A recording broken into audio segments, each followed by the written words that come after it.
నమస్తే welcome to V3 news లక్ష్యం సమాజహితం ఇక వార్తల్లోకి వెళ్లే ముందు ముఖ్యాంశాలు తాడపల్లి క్యాంపు కార్యాలయం నుంచి వీడియో కాన్ఫరెన్స్ లో సీఎం జగన్ వైఎస్ఆర్ కళ్యాణమస్తు వైఎస్ఆర్ షాదీ తోఫా లబ్ధిదారుల ఖాతాల్లోకి నేరుగా డబ్బులు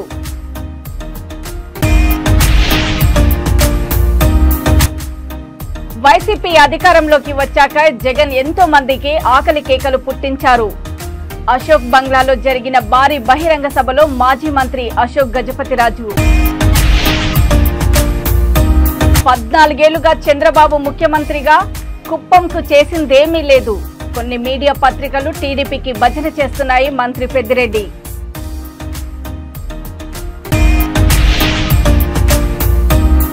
ఏపీయూడబ్ల్యూజే కళ్యాణదుర్గం శాఖ ఆధ్వర్యంలో భారీ నిరసన శ్రీకృష్ణకు న్యాయం జరిగేంత వరకు పోరాటం ఆపేది లేదన్న జర్నలిస్టుల సంఘాలు తాడపల్లి క్యాంపు కార్యాలయం నుంచి వీడియో కాన్ఫరెన్స్ నిర్వహించిన ముఖ్యమంత్రి శ్రీ వైఎస్ జగన్మోహన్ రెడ్డి వైఎస్ఆర్ కళ్యాణమస్తు వైఎస్ఆర్ షాదీ తోఫా కింద అక్టోబర్ డిసెంబర్ 2023 త్రైమాసికంలో వివాహం చేసుకున్న అర్హులైన లబ్ధిదారులకు ఆర్థిక సహాయాన్ని బటన్ నొక్కి ప్రారంభించారు వైఎస్ఆర్ కళ్యాణమస్తు వైఎస్ఆర్ షాదీ తోఫా డబ్బులు నేరుగా లబ్ధిదారుల ఖాతాల్లోకి జమ అవుతాయి కలెక్టరేట్లోని వీసీ హాల్ నుంచి ఈ కార్యక్రమంలో జిల్లా collector doctor G Lakshmisha Tirupati parliament సభ్యుడు డాక్టర్ ఎం గురుమూర్తి తిరుపతి నగరపాలక సంస్థ mayor doctor Sirisha MLC Sipai Subrahmanyam DRDA PD D Jyothi సాంఘిక సంక్షేమ మరియు సాధికారత అధికారి చిన్నయ్య వివాహం చేసుకున్న లబ్ధిదారులు పాల్గొన్నారు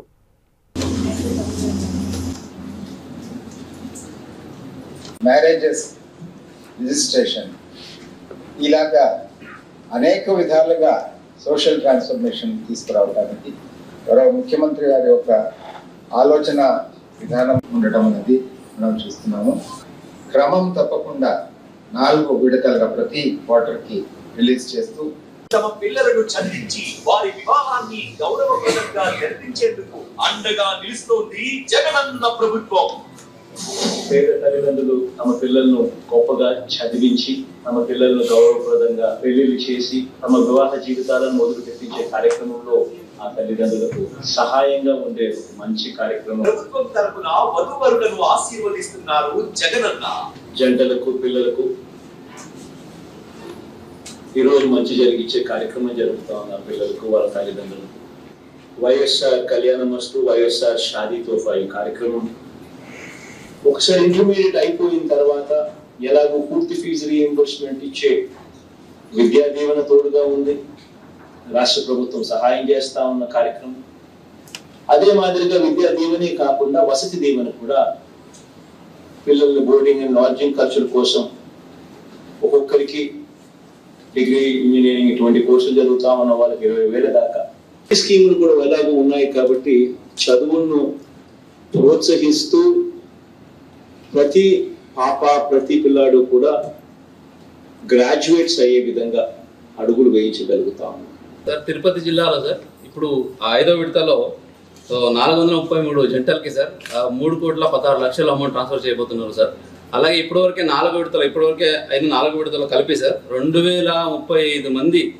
కుటుంబాలకి అన్ని జంటలకి సార్ సో మనకు 16,86,00,000 అమౌంట్ జమ చేసి సార్ సో వాళ్ళ తల్లిదండ్రుల కళ్ళలో ఆనందాన్ని నింపారు సార్ సో ఈ 2,035 జంటలు అయితే ఉన్నారు సార్ వాళ్ళందరి తరఫు నుంచి ఆనందాన్ని మీతో పంచుకోవడానికి సార్ ఈరోజు ఏర్పేట మండలం నుంచి భార్గవిమంతో ఉన్నారు సార్ తమ అనుమతిస్తే తనతో మాట్లాడిస్తాను సార్ నా పేరు భార్గవి నేను కాట్రకాయలగుంట గ్రామం నేర్పేట మండలం తిరుపతి జిల్లా నుంచి వచ్చాను ఇలా ఈ కళ్యాణమస్తు కార్యక్రమం ద్వారా మిమ్మల్ని చూడడం మీతో ఇలా మాట్లాడడం చాలా ఆనందంగా ఉంది ఒక నిరుపేద కుటుంబంలో ఒక ఆడపిల్లకి ఇంత సహాయం చేస్తున్నందుకు మీకు చాలా ధన్యవాదాలన్నా మేము ఎస్సీ కేటగిరీ నుంచి వచ్చానన్నా ఈ కళ్యాణమస్తు కార్యక్రమం పథకంలో నేనున్నాను మీకు తోడుగా మీ బిడ్డకి పెళ్లి చెయ్యొచ్చు అనే ఆసరా మా తల్లిదండ్రులు కల్పించారు ఈ కళ్యాణమస్తు పథకం ద్వారా ప్రతి ఆడపిల్ల 18 సంవత్సరాల దాకా చదువుకుంటుంది ఈ 10 పాస్ అయిన తర్వాతనే ఈ కళ్యాణమస్తు పథకం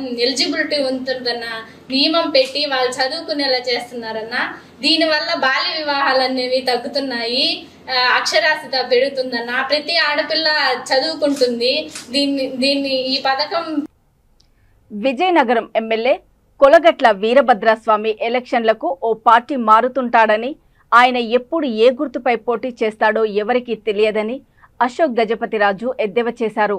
అటువంటి వ్యక్తి వచ్చి ప్రమాణాలు చేయమంటూ ప్రగల్భాలు పలుకుతుంటే ప్రజలు నవ్విపోతున్నారని పూసపాటి అశోక్ గజపతిరాజు తీవ్రస్థాయిలో ధ్వజమెత్తారు. నీకు ఏం చూసి ఓటు వేయాలని ప్రజలను అడుగుతున్నావని ఆయన ప్రశ్నించారు. విజయనగరం జిల్లా అశోక్ బంగ్లాలో జరిగిన భారీ బహిరంగ సభలో అశోక్ గజపతిరాజు ఎమ్మెల్యే కోలగట్ల వీరభద్రస్వామిపై మండిపడ్డారు. వైసీపీ అధికారంలోకి వచ్చాక జగన్ ఎంతో మంది ఆకలి కేకలు పుట్టించారని, అన్నా క్యాంటీన్లను తొలగించి పాపం మూట కట్టుకున్నారని తీవ్ర విమర్శలు చేశారు.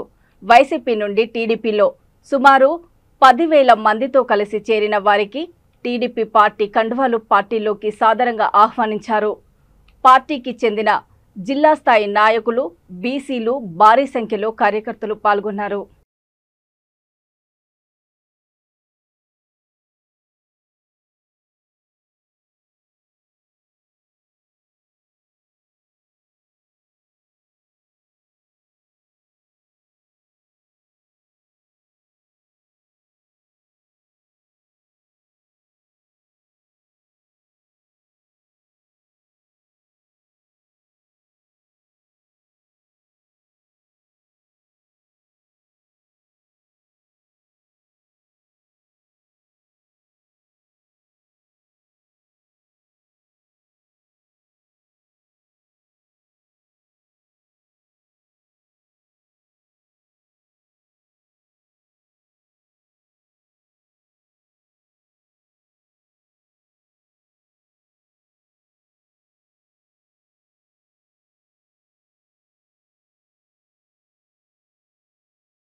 రామ్మా నువ్వు కూడా ముందుకు సత్యమని మేడం భార్గవి గారిని వేదిక మీదకి వచ్చి మేడం గారి చేతి మీదుగా సబ్జెక్ట్ని తీసుకోవాల్సింది కోరుతున్నాం. ఓకే, నెక్స్ట్ సీనియర్ నాయకులు మనలోకి జాయిన్ అవ్వడానికి గౌడ అప్పారావు గారు వచ్చారు. ఇప్పుడు ఆయన గతంలో కూడా మనకి మంచి పనిచేశారు. ఒక్క నిమిషం ఏం చెప్తున్నారు? నెక్స్ట్ రౌతు శ్రీనివాసరావు గారు.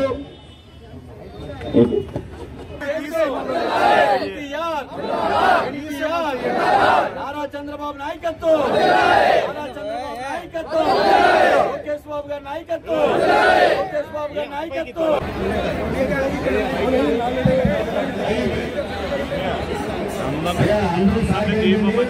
అలాగే జిల్లా తెలుగుదేశం పార్టీ విజయ్ కుమార్ గారికి, అలాగే గౌడప్పారావు గారికి ఇంకా పేర్లు పిలిస్తే అప్పుడు మీద కొద్దిరు కానీ వీళ్ళు ముందుగా మన వేదిక మీద ఉన్న పెద్దలందరికీ కూడా బొకేతో సపరేట్.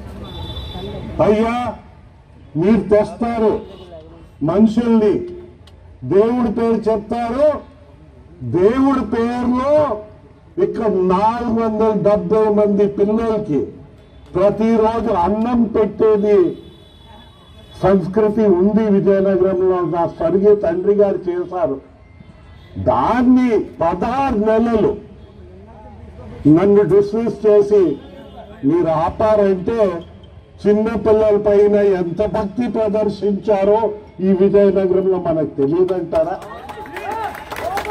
దాంట్లో ఎక్కువ మంది పిల్లలు ఎక్కడి నుంచి వచ్చారు? జనంలో హెచ్చు బీసీలు ఉన్నారు, ఆ పిల్లలు హెచ్చు బీసీలు ఉన్నారు. దాంట్లో చాలా మంది పిల్లలు ఆయన నియోజకవర్గం కళా వెంకట్రావు గారి నియోజకవర్గంలో ఉన్న గ్రామాల నుంచి వస్తారు. చిత్తూరు జిల్లా గుడిపల్లి మండలము కొడతనపల్లికి చేరుకున్న నారా భువనేశ్వరికి టీడీపీ నేతలు ఘనస్వాగతం పలికారు. చిత్తూరు జిల్లా కుప్పం నియోజకవర్గం పర్యటనలో భాగంగా చంద్రబాబు అరెస్టు నేపథ్యంలో గుడిపల్లి మండలం కొడతనపల్లిలో మరణించిన వెంకటేష్ కుటుంబ సభ్యులను భువనేశ్వరి పరామర్శించారు. వెంకటేష్ కుటుంబానికి 3 లక్షల ఆర్థిక సహాయంగా చెక్కును ఆమె అందజేశారు. ఆమె ఈ సందర్భంగా మాట్లాడుతూ టీడీపీ కార్యకర్తలు నిరాశపడొద్దని, పార్టీ కార్యకర్తలకు ఎల్లప్పుడూ అండగా ఉంటుందని భరోసా ఇచ్చారు.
చిత్తూరు జిల్లా కుప్పంలో ఈ నెల 26న కుప్పంలో సీఎం జగన్ పర్యటించనున్నారు. సీఎం జగన్ పర్యటన ఏర్పాట్లను బహిరంగ సభ స్థలాన్ని మంత్రి పెద్దిరెడ్డి రామచంద్రారెడ్డి పరిశీలించారు. కుప్పంకు హంద్రినీవా నీరు రాదు అని తెలుగుదేశం పార్టీ వారు దుష్ప్రచారం చేస్తున్నారని ఆయన అన్నారు. 14 ఏళ్లుగా ముఖ్యమంత్రిగా ఉన్న చంద్రబాబు కుప్పంకు నీరు అందించలేదని కొన్ని మీడియా పత్రికల్లో టీడీపీ హయాంలో హంద్రినీవా కాలువ పనులు పూర్తి చేసినట్లు వేస్తున్నారు అని ఇది ఇప్పుడు తప్పుడు ప్రచారమని అన్నారు. వైసీపీ ప్రభుత్వ హయాంలో హంద్రినీవా కాలువ పనులు పూర్తి చేసి ప్రారంభించడం జరుగుతుందని తెలియజేశారు.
అనంతపురం జిల్లా కళ్యాణదుర్గంలో ఏపీయూడబ్ల్యూజే కళ్యాణదుర్గం శాఖ ఆధ్వర్యంలో జర్నలిస్టు సంఘాలు భారీ ఎత్తున నిరసన కార్యక్రమాలు చేపట్టాయి.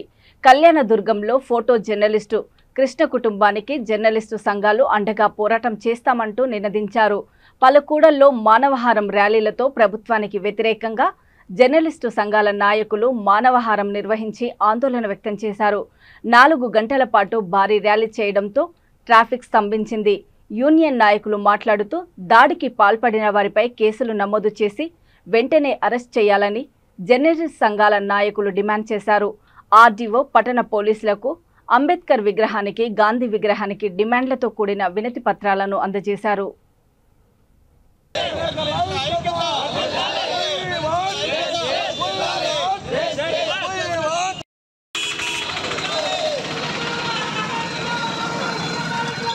ఆ కళ్యాణదుర్గంలో ఉండే జర్నలిస్టులు కూడా ఇలాంటి పరిస్థితులు ఎదురు కాకుండా మీరు మా ప్రశ్నలు కలిగించాలని ఈ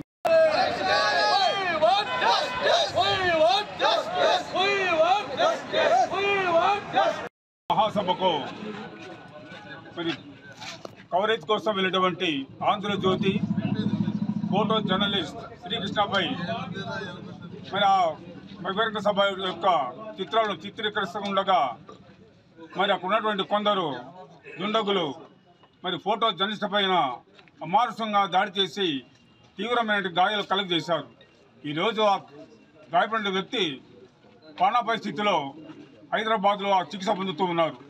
ఈ సంఘటనను నిరసిస్తూ ఈరోజు కళ్యాణదుర్గం ఏపీడబ్ల్యూజే జట్టు సంఘం తరఫున ఆందోళన జంక్షన్లో కలుపుకొని అంబేద్కర్ సర్కిల్ నుండి మహాత్మా గాంధీ సర్కిల్ వరకు పెద్ద ఎత్తున ర్యాలీ నిర్వహించి ఆర్డీఓకు వినపత్రం అందజేశాం.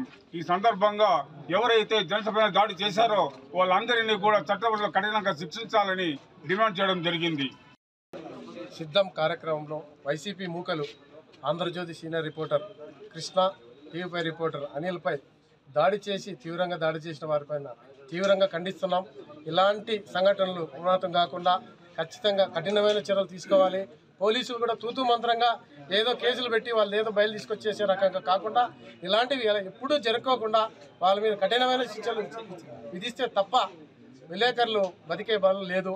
ఎవరు చూసినా విలేకరుల మీద పడుతున్నారు. కాబట్టి విలేకరులు ఏ పార్టీ అయినా కూడా దీన్ని తీవ్రంగా ఖండించాలి. లేని పక్షంలో విలేకరులు తీవ్ర ఆందోళనకు గురి అవుతున్నారు.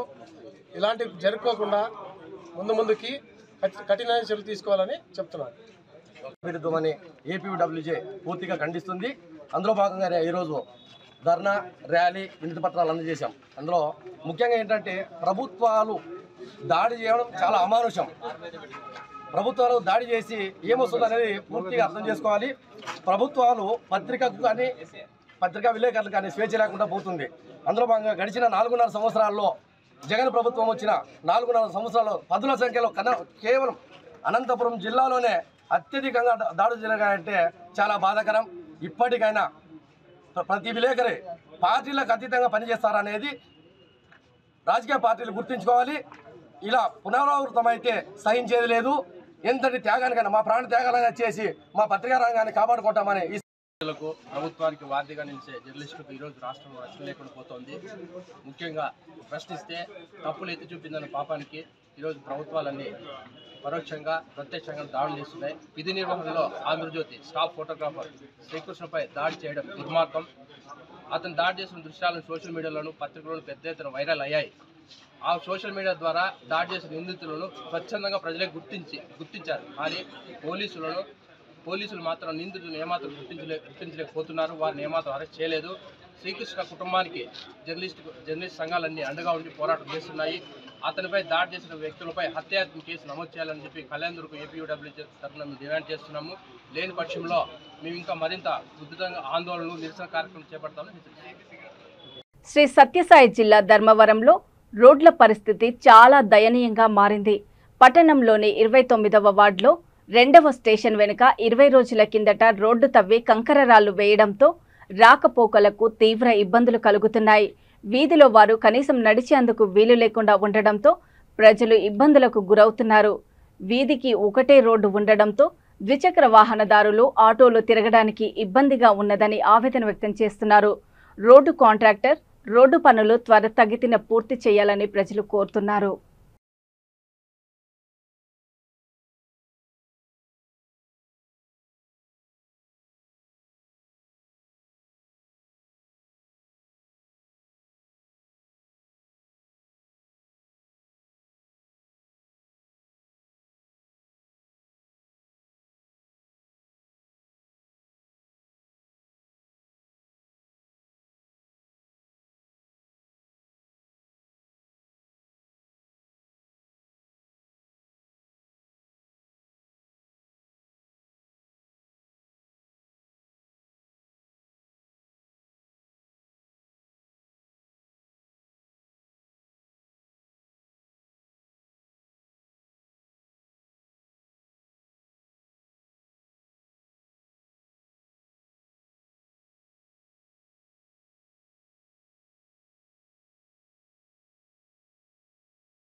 ఇక వార్తలు ముగించే ముందు ముఖ్యాంశాలు మరోసారి.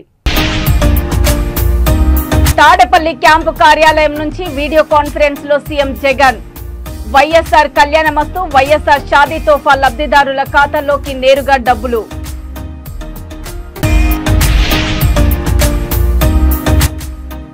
వైసీపీ అధికారంలోకి వచ్చాక జగన్ ఎంతో మందికి ఆకలి కేకలు పుట్టించారు. అశోక్ బంగ్లాలో జరిగిన భారీ బహిరంగ సభలో మాజీ మంత్రి అశోక్ గజపతిరాజు. 14 ఏళ్లుగా చంద్రబాబు ముఖ్యమంత్రిగా కుప్పంకు చేసిందేమీ లేదు. కొన్ని మీడియా పత్రికలు టీడీపీకి భజన చేస్తున్నాయి మంత్రి పెద్దిరెడ్డి.